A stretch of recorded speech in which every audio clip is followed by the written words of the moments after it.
جب آپ صلی اللہ علیہ وسلم نے دیکھا کہ قریش والوں کی زیادتیوں میں اضافہ ہوتا جا رہا ہے تو آپ صلی اللہ علیہ وسلم نے طائف کا ارادہ فرمایا۔ اس کی دو وجوہات تھیں۔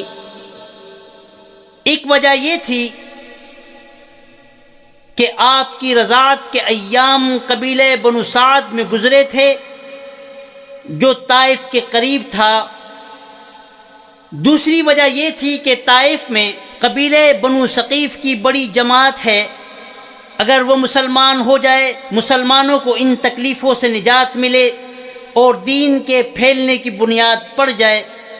وہاں پہنچ کر قبیلے کے 3 سرداروں سے جو بڑے درجے کے سمجھے جاتے تھے گفتگو فرمائی اور اللہ کے دین کی طرف بلایا، مگر ان لوگوں نے بجائے اس کے کہ دین کی بات کو قبول کرتے یا کم سے کم عرب کی مشہور مہمان نوازی کے لحاظ سے ایک نوارد مہمان کی خاطر مدارت کرتے، صاف جواب دے دیا اور نہایت بے رخی اور بد اخلاقی سے پیش آئے۔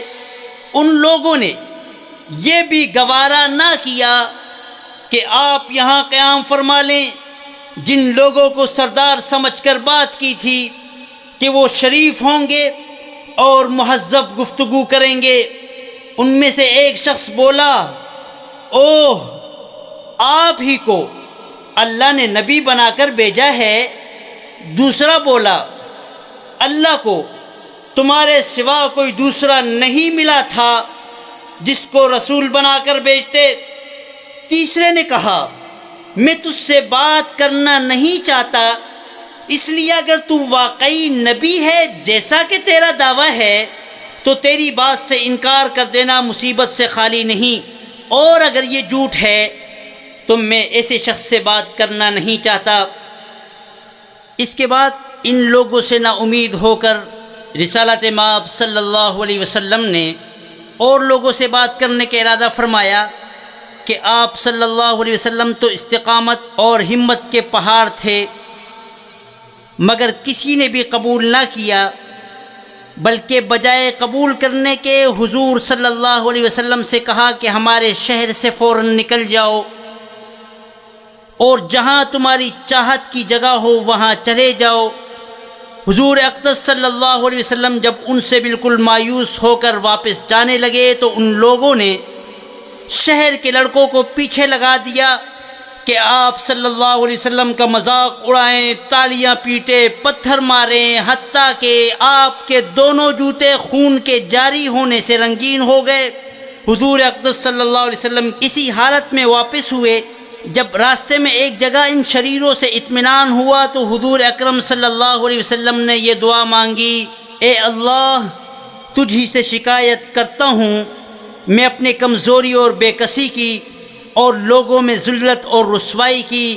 اے ارحم الراحمین، تو ہی ضعفاء کا رب ہے، تو ہی میرا پروردگار ہے، تو مجھے کس کے حوالے کرتا ہے؟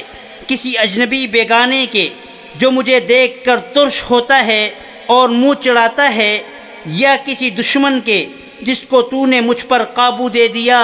اے اللہ، اگر تو مجھ سے ناراض نہیں ہے تو مجھے کسی کی پرواہ نہیں، تیری حفاظت مجھے کافی ہے۔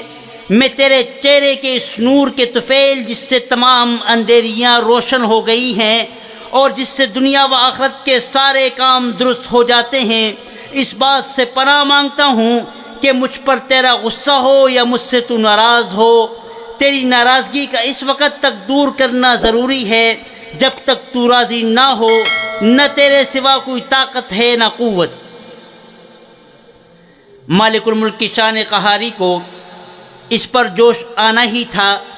حضرت جبریل علیہ السلام نے آ کر سلام کیا اور عرض کیا، اللہ تعالیٰ نے آپ کی قوم کی وہ گفتگو جو آپ سے ہوئی سنی اور ان کے جوابات سنے، اور ایک فرشتے کو جس کے متعلق پہاڑوں کی خدمت ہے آپ صلی اللہ علیہ وسلم کے پاس بھیجا ہے، آپ جو چاہیں اس کو حکم دیں۔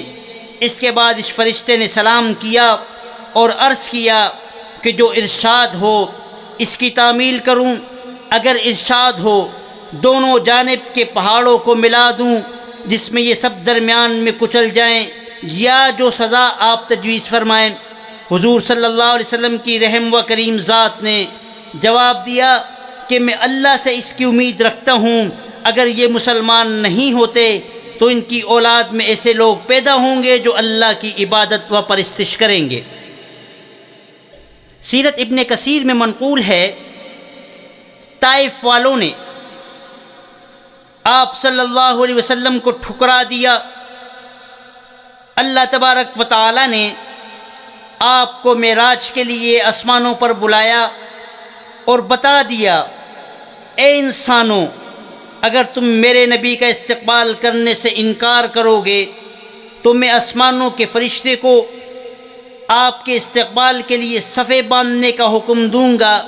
اس عزت افزائی نے آپ کے ان زخموں پر مرہم رکھ دیا جو طائف والوں نے بڑی سنگدلی سے لگائے تھے۔ دوسری جانب اللہ تعالیٰ نے یہ کیا کہ یثرب والوں کے دلوں کو ایمان کی طرف مائل کر دیا۔